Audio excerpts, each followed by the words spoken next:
Greetings to you all, and welcome to the R.A.W approach. I am Dr. Woods. I hope everybody is doing well on today. I hope the ladies have had a wonderful Women's Month so far. Hey, give me a shout out. Let me know what you have done for Women's Month so far, what your church have done, what your job has done, what your organization has done. Amen. You hear me? You feel me? That's what's up. Hey, I have a special guest in the house on today. I have Miss J. Lipscomb. I'm going to let her introduce herself and give you some background about herself, and we're going to roll on into this thing. Jay, take your time, sit back, and enjoy. All right? Go ahead. It's all on you. Thank you. I appreciate the intro. Hi, my name is J. Lipscomb. I'm a trailblazer, real estate broker, nonprofit founder, and a proud single mother. As a woman of color, an African-American woman in industries where representation is rare, I've broken through barriers, built multiple businesses, and created lasting changes in my community. I didn't just settle for the status quo. I built my own path. So as the founder of a nonprofit, I've empowered women and families to reach their full potential, providing resources that change lives. In real estate, I've helped create countless clients secure their future by building wealth and creating opportunities. Balancing motherhood with these ventures isn't easy, but it's a challenge. I'm with passion. I'm here to inspire others to rise, to shine, to show that with hard work, determination, and a clear vision, you can not only achieve your achievements, you can also create a legacy that empowers those around you. It's time for us to stop waiting for permission, ladies. I mean, it is Women's Month. Take control and go out with our dreams. I'm living proof it is possible. So again, thank you guys for having me tonight. All right. I appreciate you. Thank you for the introduction and giving a little knowledge about yourself. We're going to dive on into this thing. And this is what I like to ask everybody. You know, with you being an entrepreneur, a mother, running a not-for-profit and doing real estate, what is it that you do or what you have found that works in the industry or personally dealing with work-life balance? You know, some people say they have it. Some people say they don't. Some people say that they're working on it. So I'm going to ask you, what is that you do to find work-life balance? And as Dr. Copper told us last week, work-life harmony. What you have for us? Well, to me, work-life balance it's not a fixed destination. It's more fluid. I think we're forever evolving in this journey, especially as women. As women, our lives change, our priorities shift, and what worked yesterday may not work today. And that's okay. Balance doesn't mean perfection. It just means that we're adaptable. And what matters most is giving yourself the grace to adjust as you grow and evolve, as we change, so that my definition of balance is about finding what aligns with our values in the moment and embracing the flexibility to change it again when needed. So to me, remember, balance is not a one-time achievement. It's an ongoing process, just like we are. We're forever growing. All right. So let me share some tips for the audience on work-life balance. And this is something I continue to want to share with the audience because it is severe, it is needed, and a lot of people really don't understand it. And these are my 8 tips for work-life balance. It is, number 1, make time for yourself. Number 2, develop a routine. Number 3, exercise. It takes stress off your mind. I use exercise working out in the gym. That's my therapy. You know, that works for me. 4, totally unplug. Unplug yourself. You may not have 30 minutes, 16 hours. You may not even have 24 hours. But, you know, when you get the opportunity, 5 minutes, 10 minutes, 15 minutes, just totally unplug. And you know what totally unplug is. Find it for yourself. Do it. Make it happen. The next one is set boundaries. I think a lot of times we don't know how to set boundaries for ourselves. The next one, set career goals. And I think we are in this time, especially with how things is going with politics, the president and everything. People are losing federal jobs out here today. So my grandfather always told me, he said, I don't give a care if your first job is paying you $1 million. You better have you a side. You better have you a hustle, a legal hustle, because you never know when that job is going to end. And I think a lot of people are suffering with that right now. Especially with what's going on in our economy today. Absolutely. The last two is time management. Sometimes we just got to set the time. We got to manage it for ourselves. I know a lot of times the time just get away from us before you know it's time to go to bed. And been there, done that. So I'm not saying that it can't happen, it won't happen, but you have to find a little time and manage things for yourself. And my most important one, I like to hear it. I like to hear people hear it. I like to hear when people come on the show, they use it and they adapt it to their own theories and approaches. That is, learn to say no. It's okay to say no. No is a complete sentence. It's not a bad thing. You know what I'm saying? We just have to get to that point. You know how to say no, Jay? Absolutely. As you were talking, I was sitting here making notes. I was sitting here making notes, and I was like, it doesn't mean, work-life balance doesn't mean about splitting your time equally between work and personal life. It's about being intentional. You know what I mean? With what matters to you. Yeah. You were talking about saying no. I got that as one of my notes. Saying no, and no is a sentence. All by itself. All by itself. If you don't believe it, you better try it.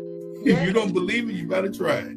And giving yourself permission to rest and recharge. Yeah. Sometimes we feel like the hustle. We gotta. The grind. It is the grind. It's hard sometimes. It can be intense. But if you don't reset and recharge, you have nothing to give. That is so true. That is so true. Well, let's go ahead and dive into what I know you are very knowledgeable about. Give us some understanding about real estate, one of your many ventures that you are a part of. Can I say one other thing, since we are celebrating month? I was also thinking about this. You were talking about work-life balance, and so many times, we think taking care of ourselves is, a lot of folks think that it's selfish. And for us women, I think that it's more important because we're the ones who uplift our families. We nourish our husbands, our spouses, our kids, and all of in our communities. And so when you nurture your physical, emotional, mental health, you show up better for yourself, your family, your career, and the world. So I just wanted to re-emphasize that as women, sometimes it's hard for us to take time for ourselves, but it's necessary. It's not just important, it's necessary. So I just wanted to emphasize that. Well, to add to that, I don't think selfish or taking care of yourself is being selfish. Because if you don't learn to take care of you, then you take on stresses and strain of the world. And anyone that knows about stresses and strain, that's the number one cause of heart attacks and other diseases that we suffer with, because our body is not recharging. You know what I'm saying? So, yes, right. We're Now, let's go. Everybody else, we got to recharge and pour back into ourselves, or we don't have anything to pour. We'll be empty. That's true. So you're absolutely right. Okay. Now let's dive on into it. Real estate, that's your specialty. Absolutely. Absolutely. What you want to know about it? I'm the broker. It's a lot of things. I love real estate. Real estate is my passion because it has really, as I tell folks, real estate doesn't mean, a building or an estate. Real estate means real wealth when you break down the words of real estate. It means real wealth. And it's the number one way to build wealth. Period. And right now with what's going on in our economy, you know, not just building wealth. There's so many different ways to get involved in real estate. You can be a realtor like myself. You know, I've been in real estate for over 20 years now. And so, I mean, I know I look like I did when I was 10, right? Explain the difference to those of us that really don't understand the differences between being a real estate agent and being a broker. What's the advantages? It's really the education and the time. You know, it's a lot of, well, let me take it a step further. It's a real estate agent, and then there's realtors. So there's a difference even between the two. Some real estate agents are not realtors. Realtors have the education. They go and they get the education. We have to go for certifications every few years just to have the status of a realtor. A real estate agent got their license and are now real estate.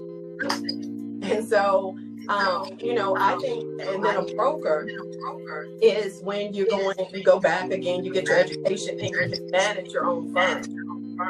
You can manage your own, you can open your own firm, you can broker another firm like the R.A.W.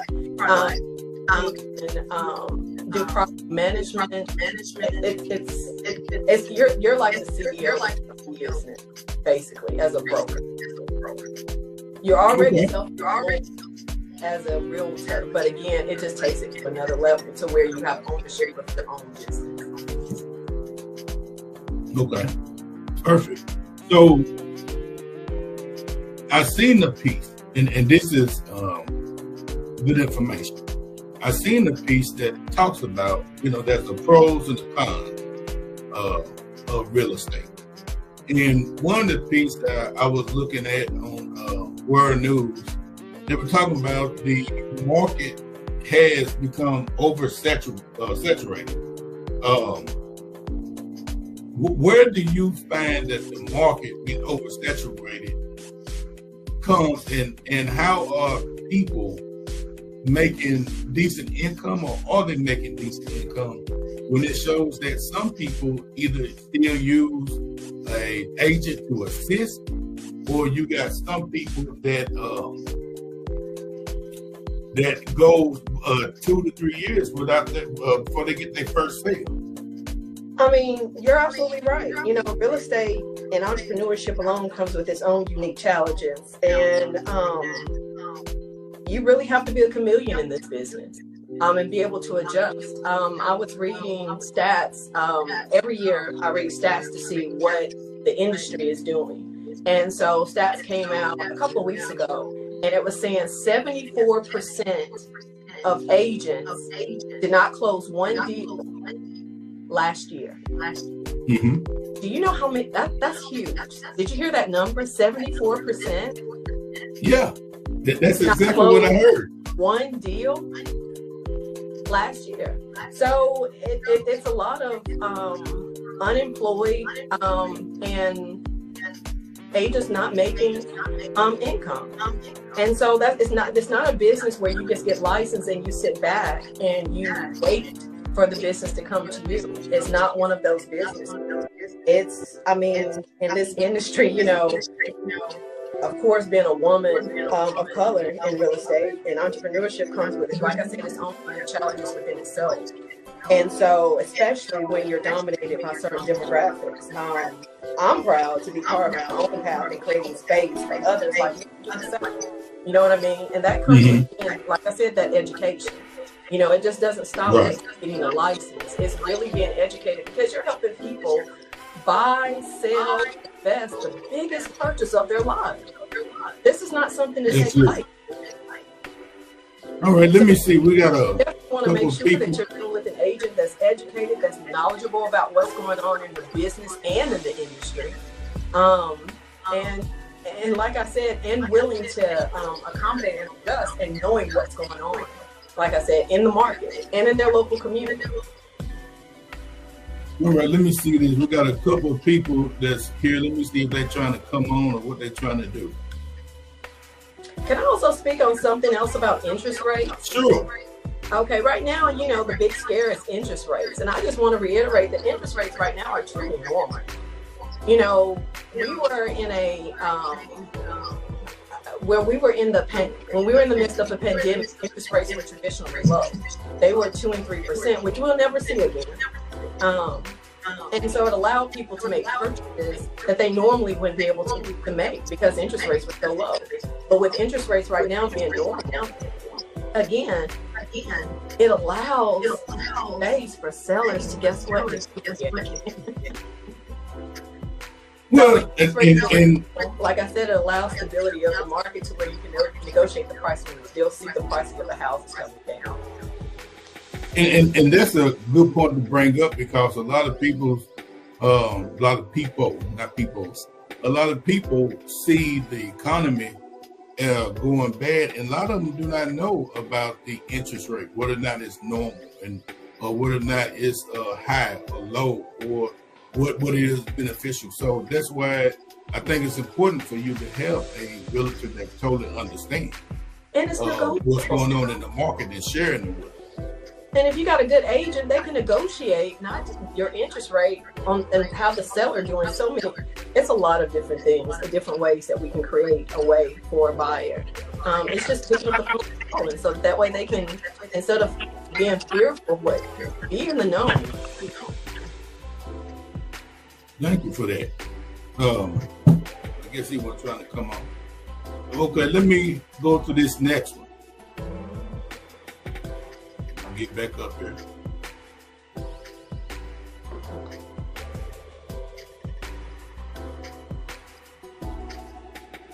What are different ways to get involved when it comes to real estate? As you talk about building health, what are different ways to help other people to get involved, to get an understanding, to have a total understanding of real estate? I'm not sure what would you advise? Go ahead. Are you meaning like an individual that like if you just, I'm not understanding your question, I guess. Okay. One, you have some people that's kind of nervous when it's time to buy a home and they're young. What information can you provide them to get them comfortable to walk through the steps and be like, okay, this is what we have to do? Like, what is the first thing that you see that when it comes to people that's ready to purchase a home, where does they doubt come in? Like as far as the steps, what to do first? Yes. Okay. Because there's so many different programs out there. So what would be your advice to get them through that beginning stage? That is a great question. The first thing you want to do is call me, and the rest, the next 10 steps I got. Because I know that sounds funny, and I'm making a joke, but I'm so serious. Because it is the best thing to do is to call me. I tell people to call me before you do anything, before you go fix your credit, before you think, okay, let me go, before you start throwing dots at a blank board. Call me, because I want to make sure that we're hitting the target. Call me so that way I'm like the one-stop shop. I have professionals that can help you as far as clean up your credit, get you on track, and make sure that you're hitting that target that we're trying to get you to. Not just, I've had people close accounts that we needed them to keep open. I've had people pay off things I needed them to keep as far as in a revolving account. Again, that's why I say, call me first. That's the first step, really, is to contact me. And that way I'm going to hold your hand and I'm going to take you through that process from the 1 through 10. So the best thing to do is to contact me first. Well, the stigmatism for a lot of people is clean your credit up. Get everything off your, that's what's been taught. That's what's been taught. Clear everything up. But that's where the importance of having someone to be like, no, you need this revolving credit. You need this. You need all this going on. So that's why it's important to have somebody. But from those such as myself on the other side, we've been taught, no, clean everything up. You should, have a clean history beside the basic thing like a car note or a house note or something, or something like that. Other than that, we've been taught to clean it up, get it out. Different. But it's so many different programs out here. So again, it may be some things that I need you to clean up, but then some things, I mean, if it's not a thing that I need you to clean up and I need you to have money for closing, let's use that money for closing. You know what I mean? If I need you to go pay off some things, then that's fine. But sometimes I have people to come in and they don't have anything that I need them to clean up. You know, it's just it's just, again, and it's impossible for me to explain to someone in this, you know, in this setting as far as what to do, because it's almost like everybody has their own lane of what they do every day, right? They get up, they go to work, right? So it would be impossible for me to step into someone's shoes and know exactly what to do as far as everything that they know to do, right? That's impossible to do. It's something they do every day. And in this industry, our business changes every day. The stock market, look at the stock market. That's our business. The stock market affects real estate. It affects interest rates. It affects how banks distribute money. So again, that all affects us. And you need to have someone that's knowledgeable about what is available and the programs that are available out there. It's some programs that are available that for people under 600 credits. And people don't know that. There's some folks that, you know, it's affordable programs out there just for those that may have a little bit of those credit discrepancies that may not qualify for some of our traditional programs like FHA and conventional. And then you have assistance programs. It's just, like I said, it's great to call it professional as opposed to just doing it yourself. You save so much money. And you earn so much knowledge as far as, again, it's the biggest purchase you make in your life. Why wouldn't you want someone there? All right, well, let me throw, we have two questions here. The viewers have asked me to ask you. One of them might come on live, but I'm not for sure. Okay. Okay, let me ask this one. This one said, my wife and I have vacant property in another city. What is the best way to develop this property and create income? Vacant property in another city? Another city compared to where they live. Okay. And what is the best way to develop this property and create income? Well, can we ask questions? Is it residential or commercial? Is it sitting in, it's a few questions I would need to ask. Is it residential, is it commercial? Does it sit in a rural area? Let me ask this. Okay. Low key, did you hear those sir. questions that she asked? Yes, sir. Can you hear me now? Yeah. Okay, good. I just can't see you though. Yeah, that's fine. Yeah, I had some feedback on my end. That's why I was off camera for a minute. Hello. Yeah. Okay, do you still have it? Yeah, now, it's some bad feedback. That's why I had signed off earlier. But now we good. Okay. Yeah, no, I was just asking that for the last several years, in the city of Memphis, I have like 2 properties down there, and they're totally vacant right now. And it's not commercial. It's basically for like family homes. There is one area that could possibly become like a commercial, but we're not sure right now. So I talked to my wife, and we would actually thought about maybe building some type of single family dwelling on it, a duplex, a triplex, or something like that. But I'm not really sure what is the best option right now. Are you guys, is this your first investment? Yes, yes. Okay. And does it have public sewer and water? Yes, it's actually close to the line, so it's very easy to go ahead and tap into that. Yeah.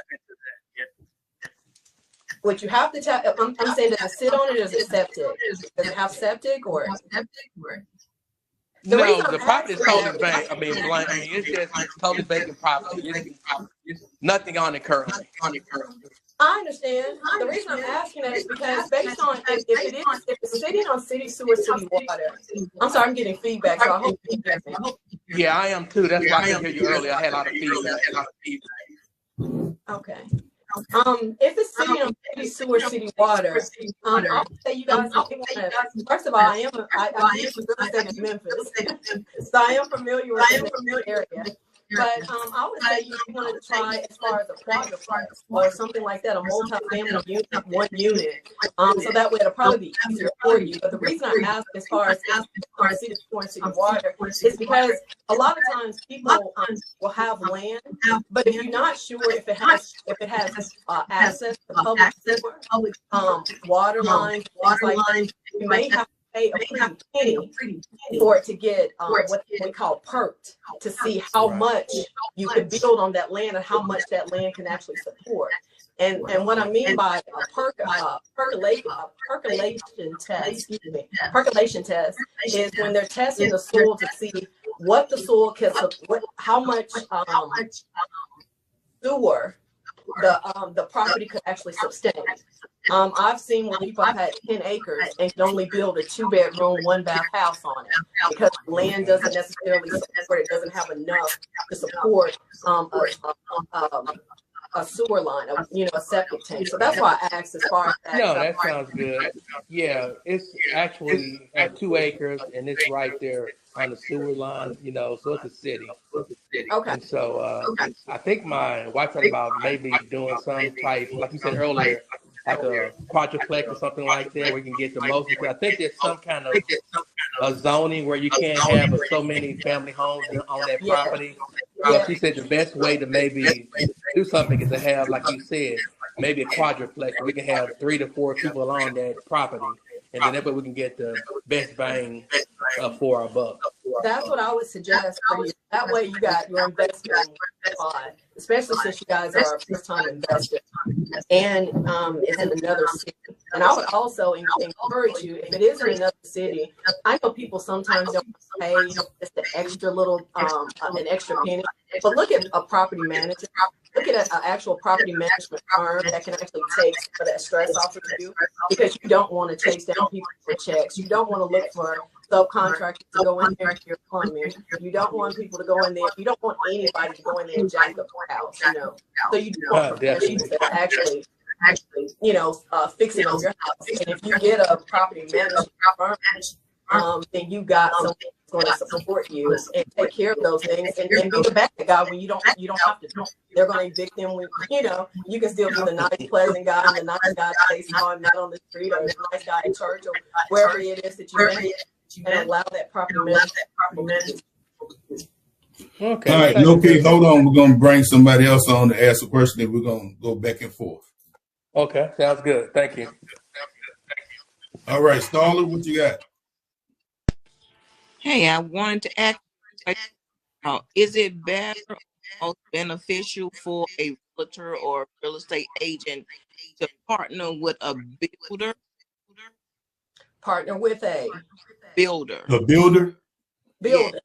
Yeah. Yes, I've partnered with, I look at myself as a one-stop shop. When someone comes to me, whether you're looking at an investment property or brokerage, whether you're looking at new construction, or you may be looking at property in another country, overseas, then I'm going to I have lenders and a whole staff of folks that's going to help you as far as along the way, whether that be a home inspection or so. So when you are, I'm sorry, did I lose you guys? It kind of blinked out. I'm so sorry. No, we're here. Oh, okay. I'm sorry.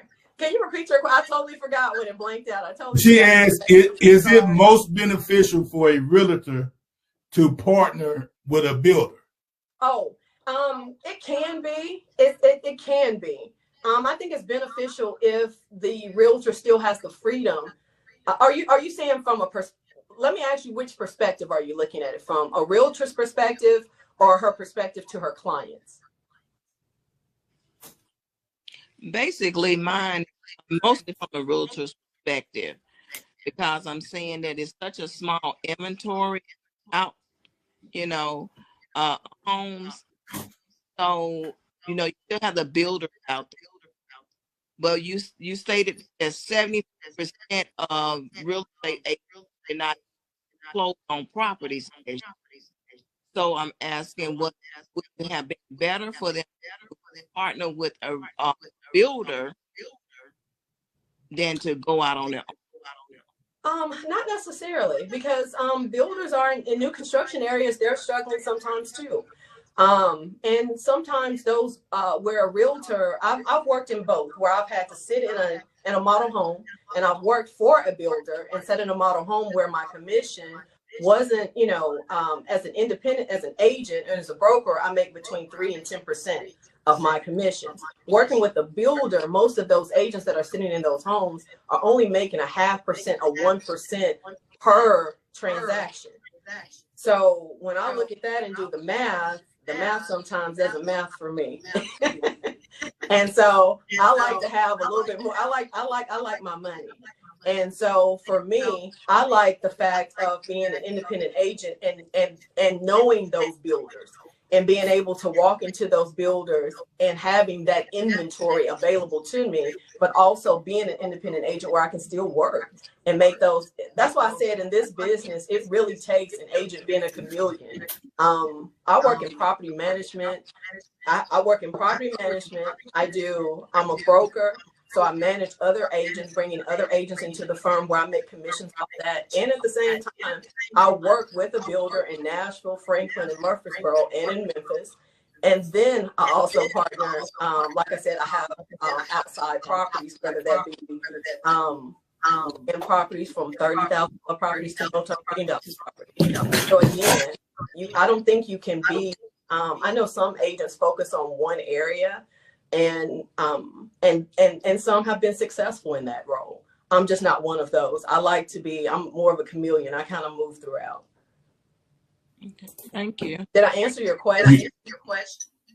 Yes, you answered. Just that.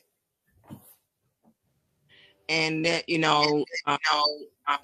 housing market back in 2000.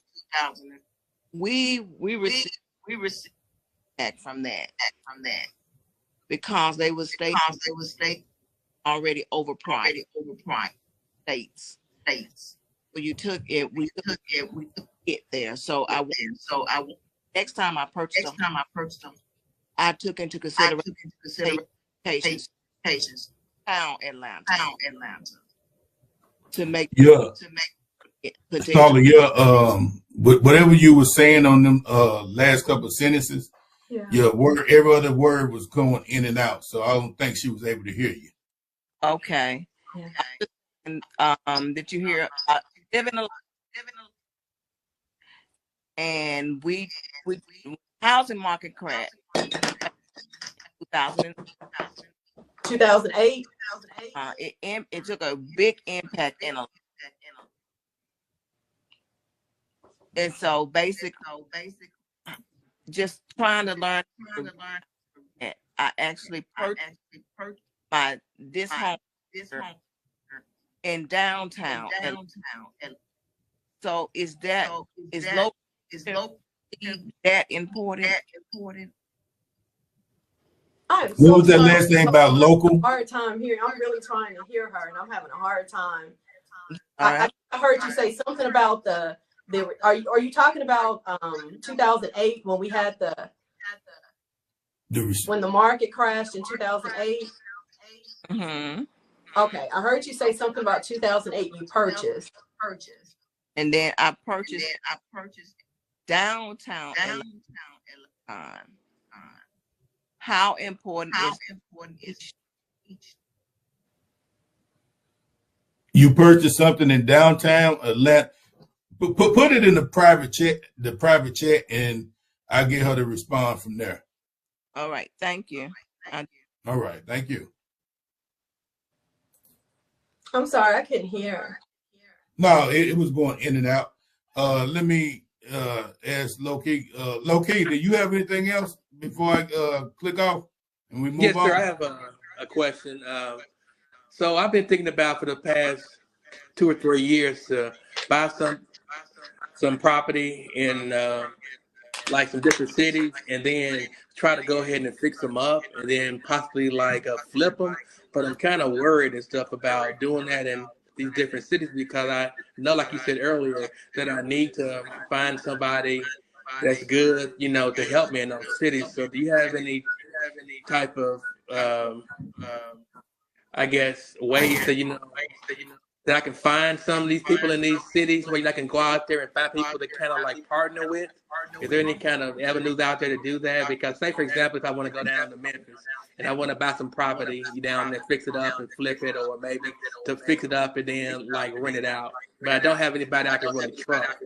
So is it where I could go to like a property company, or maybe after I do it, and then maybe how can I find somebody to help me as far as fix up that property? Okay. There are a couple of different ways you can do that. Number one, you can have a like I said, a realtor like myself, that's a team of agents that a network of agents that you can collaborate with. So that way it makes it easier for you. I would say build a team. If you already have a realtor that you're comfortable with and that you're confident as far as using, then I would say build a team with that realtor. So that way you have, because every state is different. And I mean every county is different. As far as the building requirements, you know, here in Mississippi, you know, from Morgan County to Davidson County, Williamson County, and Rutherford County, they all connect. They all have different ways as far as the building permits, what they will allow. And so I would say you have a team of experts that's working on your behalf. And like I said, when we first started, number one, what did I say? Call me. and that way we're taken care of for you. I'm going to make sure as we wrap it up that you give them your contact. I see you got your little card right there. Go ahead and see if you can put that card to the camera. Oh yeah, right here. Yeah, but bring it real close to the camera and see if we can read it. You're going to have to lift it up. No, we can't read it. So what we're going to do at the end, so people can contact you, you just give all your contact information, and then we'll go from there. Slide. There you go, right there. Slide over. There you go. All right. I still can't read it. All right. We can make it bigger. We can make it bigger. I need me a manicure real quick. All right, so I'm gonna wait for her to get dealing with that, typing that in there, then we'll go from there. So you know, I know we had other things. Oh, here we go. Let me see. Is the market? Huh? Is this the lady that we were just talking to? Yes. Okay, great. He said, what she asked was Starla. Yeah, Starla. She said, is the market? Oh, she said, in this market, is purchasing in downtown still the best return for your investment? Downtown. She's downtown Atlanta or even downtown Nashville. Either one of them. Is it best? Well, that's what she is. If it's downtown, it's the best return on your investment. That's an interesting question because you're saying downtown, and you know, right now the best investment. I don't know really how to answer that question because that's not really. Let me see. Is it better to purchase downtown? I guess for convenience. Is that what we're talking about? Is it because we're talking about the convenience of downtown? Is downtown a better investment than purchasing in a rural area? Is that what we're asking? Like, is it better to purchase downtown because due to convenience? Due to a rural area? Because Middle Tennessee is so funny with that. Because, you know, here in Nashville, you could purchase 1,000 square foot property downtown for $800,000, you know, up to $1 million, or I can take you out and you can go to Spring Hill in Williamson County, and I can get you a couple of acres with a 3-bedroom, with a 2.5 bath, Right. 3 bath, and a 2-car garage. So value is really based on the individual, you know what I mean, and what the need is at that time.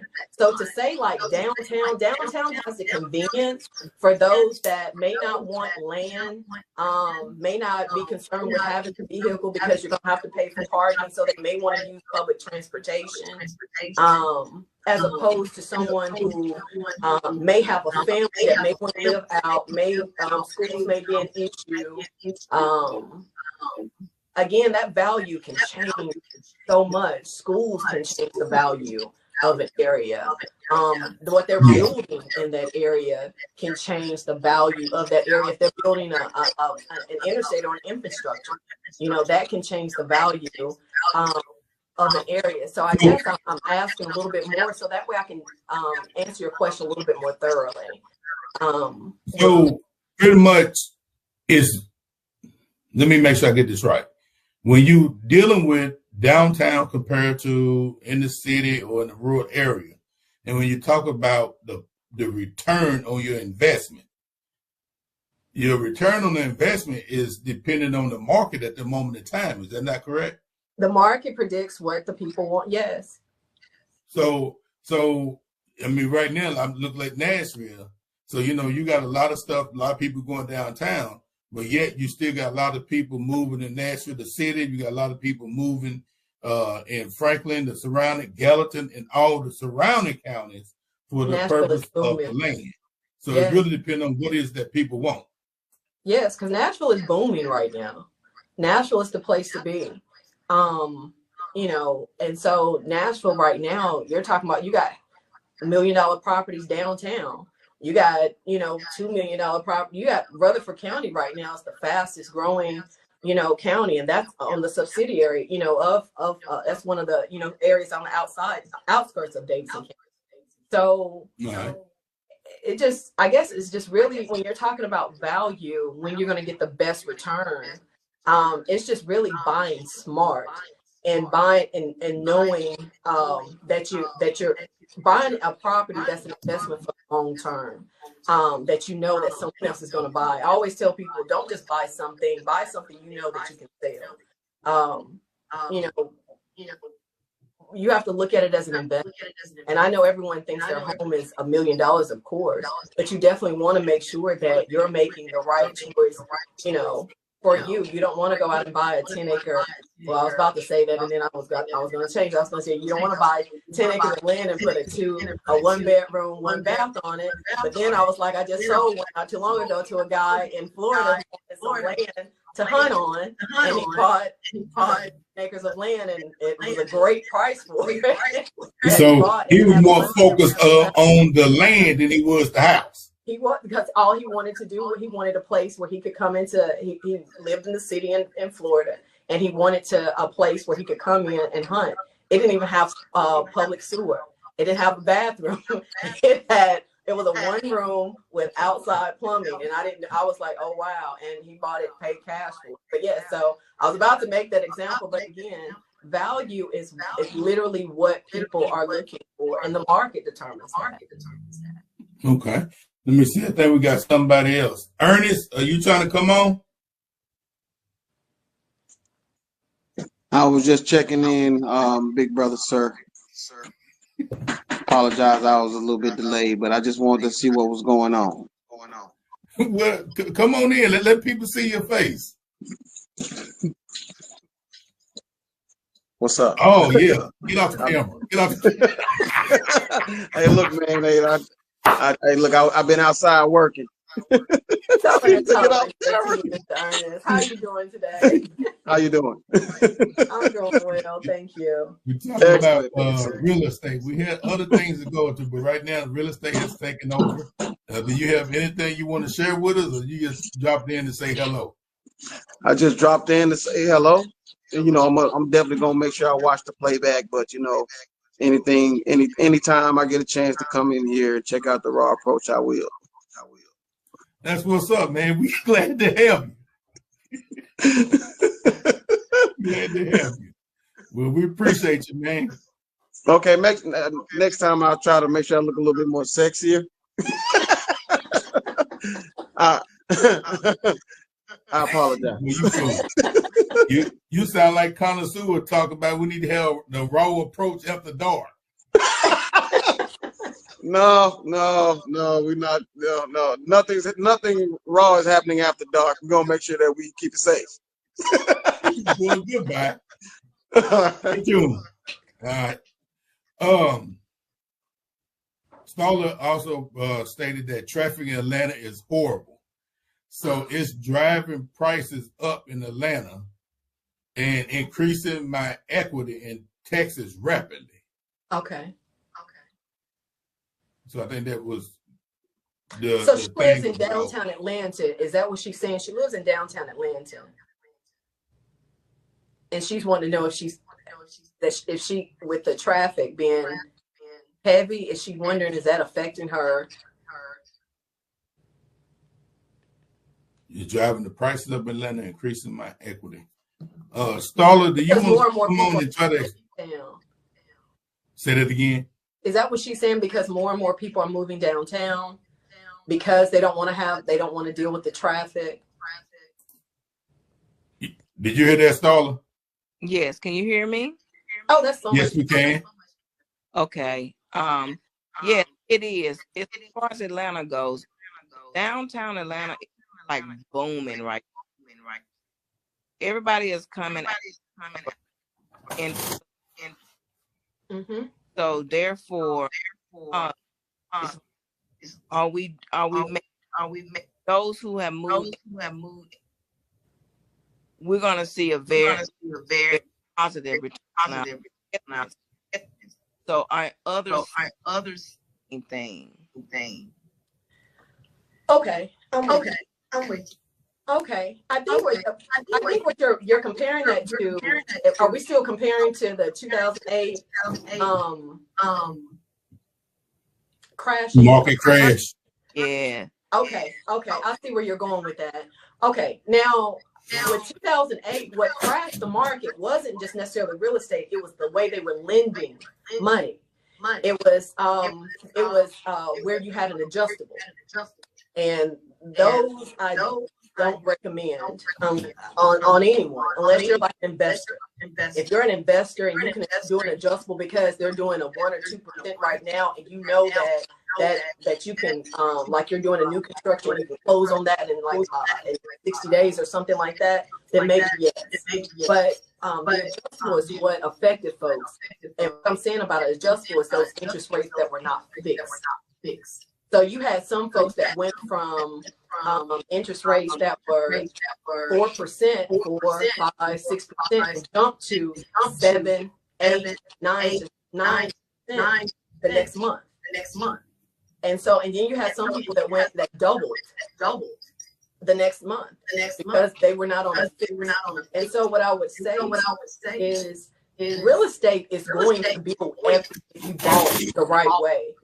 If you bought smart, what I mean by smart is you didn't buy in a market where, an example, during COVID, we had great interest rates, but it's a crazy market here in Middle Tennessee where you have people literally bidding $100,000 over purchase price and no appraisal.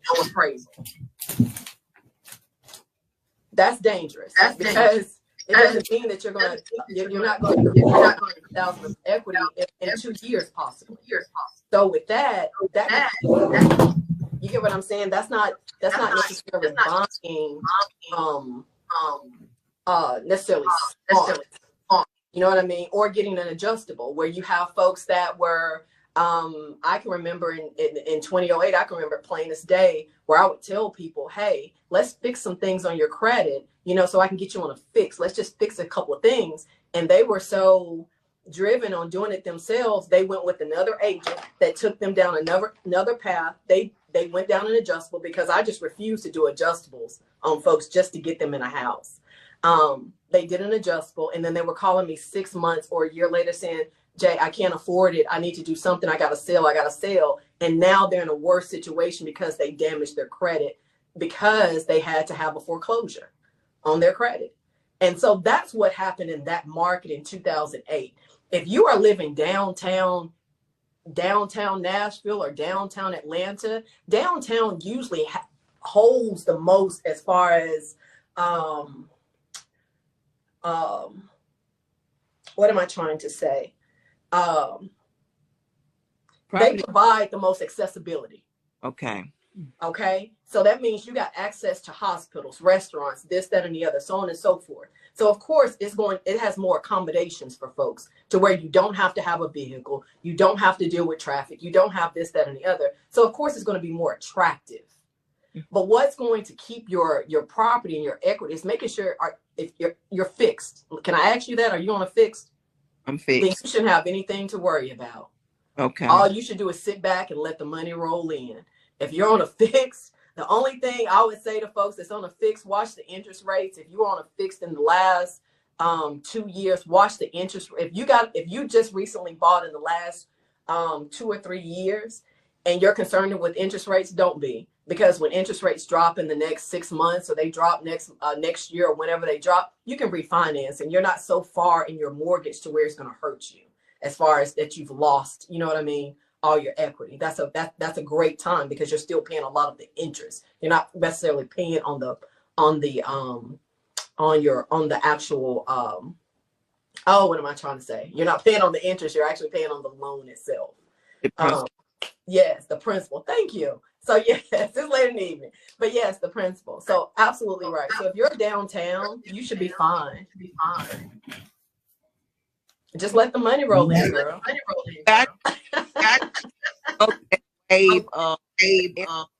it the overage girl. It's just so I think that's what I'm saying about escrow over all these different things. Miss Starley, it is bad feedback. Are you hearing her? If everybody who's mics off, it may. I didn't hear what was the question. Okay, I was just saying we'll get with this market, we just think that people really pro shortage, pro overage, when to shortage versus continue like. I think her Wi-Fi is going in and out. I heard a little bit about what she said. I want to touch on that right now. Miss Starley, if you can hear me right now, it's the best time to purchase. It is one of the best times to purchase because right now prices are negotiable. Where sellers a few years ago were not willing to give closing costs, where builders were not willing to give closing costs, down payment, pay agent fee, all of those things, all of that is negotiable right now. So yes, we are, like I said, I always tell folks, you date the rate and marry the house. The rate is going to change. So you date the rate, but you're marrying the house. So it's to get you in the house, but the rate you can always change. And again, you get a realtor that's knowledgeable, you can get a buy down, what we call buy downs on your interest rate.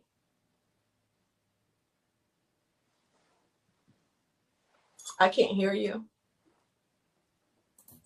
I said, let me say this. I can honestly say that this has been a wealth of information.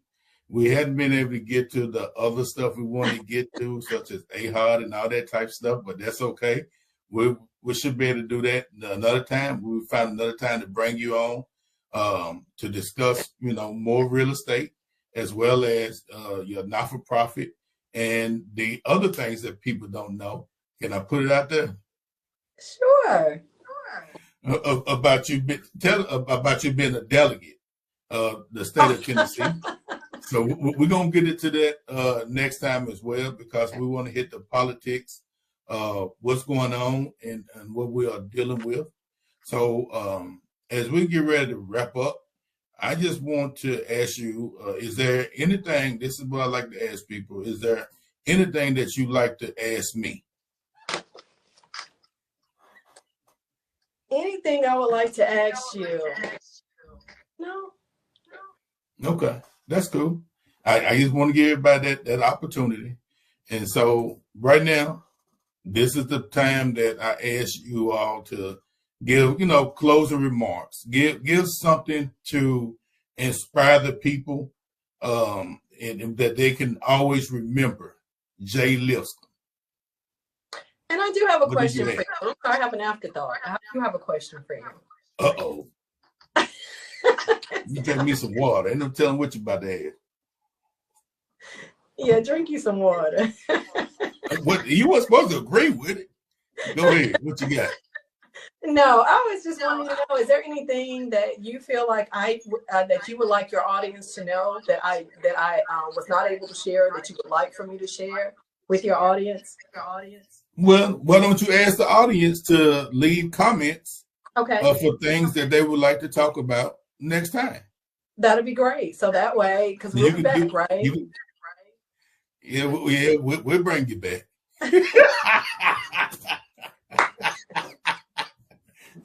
Yeah, we'll bring you back. But yeah, put all that out in your closing remarks. Give them a motto, a theory, or something, and then you go into how they can contact you and tell them, to reach out, but make comments or what they would like to hear. I'm giving you the flow. Do your thing. Okay. Well, again, as you started this, we were talking about Women Empowering Month.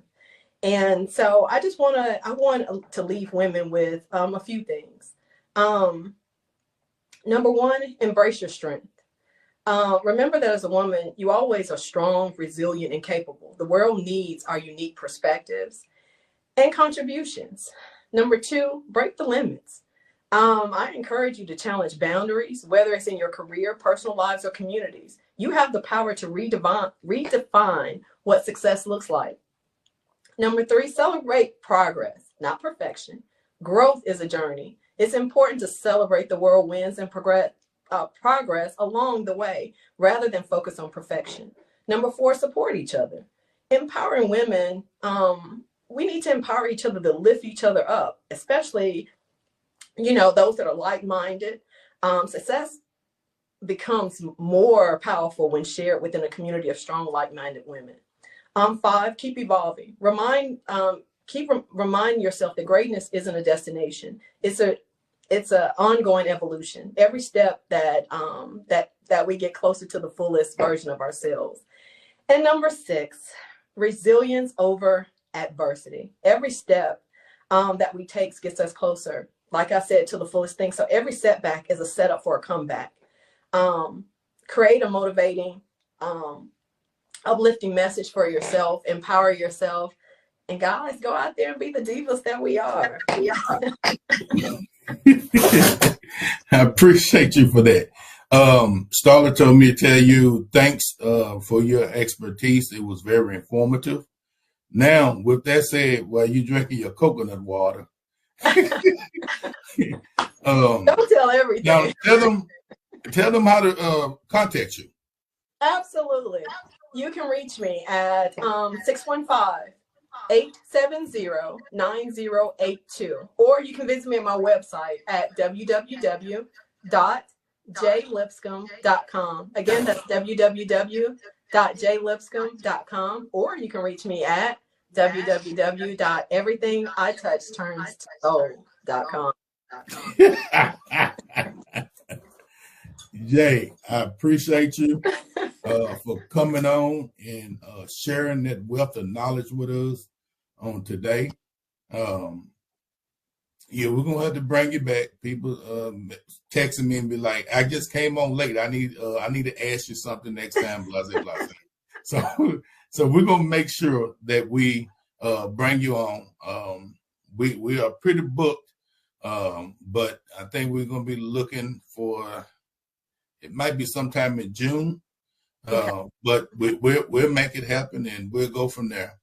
And right here, I want everyone to know my model for a theory or a concept today is just always put yourself in a situation. You can't always be scared to make a move. society is pushing us, some of us more now, to make a move that we never expected. I hate it for the federal government, people in them jobs, and they losing good paying jobs, years of experience and everything. So sometimes, and it's bad, and I hate to say this, but it's so true. And one of my theories is, it's better to leave on top instead of they get rid of you. And I want people that to set with people. Sometimes you got to understand when the writing is on the wall and prepare yourself to make a move, because not saying that it applies in this situation, but when people get rid of you, they don't ask you back. But when you leave on top, it's like any football star that won a Super Bowl. Everybody wants a part of you. Just something to think about. All right. Remember, small victories lead to greater success. I am Dr. Woods, and you have just been hit by the R.A.W approach. Peace. Come check us out. www